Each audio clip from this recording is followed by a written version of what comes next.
করেছ? মা, স্কুল গ্রীষ্মের ছুটি দিয়েছে, এখন কোনো হোমওয়ার্ক নেই।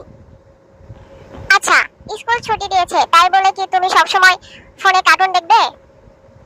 স্কুল যেহেতু ছুটি দিয়েছে তুমি তো চাইলে গল্পের বই পড়তে পারো, আবার তুমি চাইলে আমাকে কাজে সাহায্যও করতে পারো। মা, আমি আরাম করার চেষ্টা করছি। আমি সারা বছর অনেক পড়াশোনা এবং অনেক পরিশ্রম করছি। কি বললে? তুমি আরাম করছো? তুমি না মোবাইলের দিকে তাকিয়ে আছো? এটাকে কিভাবে আরাম করা বলে?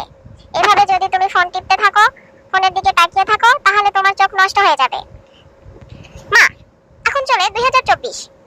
কারো মাই এভাবে কথা বলে না মা। তুমি শুধু আমার সাথে এভাবে কথা বলো।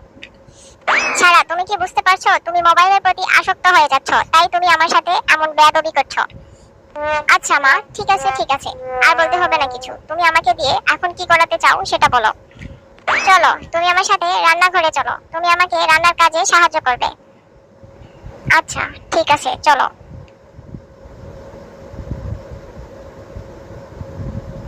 সারা, তুমি এই সবজিগুলা কেটে দাও আমাকে।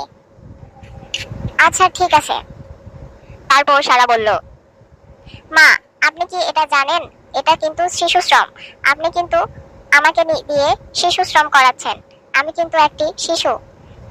ও আচ্ছা তাই, আমি তোমাকে দিয়ে শিশু শ্রম করাচ্ছি? ও আচ্ছা, যদি তাই হয় তাহলে আমি তোমাকে এই কাজের বিনিময়ে টাকা দিব।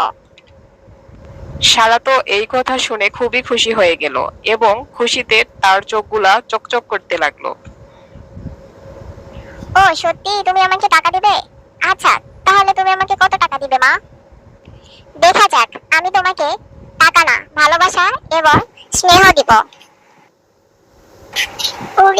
না, এগুলা দিয়ে নতুন জামা কাপড় কিন্তু কেনা যায় না। সারার মা সারার দিকে এগিয়ে গেল এবং সারার কপালে চুমু দিল। আমার এসব ভালোবাসা লাগবে না। তুমি আমাকে টাকা দিতে চেয়েছো, তুমি আমাকে টাকাই দাও।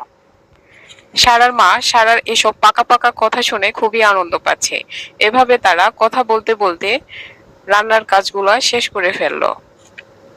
বন্ধুরা, সারার পরবর্তী ভিডিও দেখতে চাইলে অবশ্যই চ্যানেলটি সাবস্ক্রাইব করুন এবং ভিডিওতে লাইক করুন।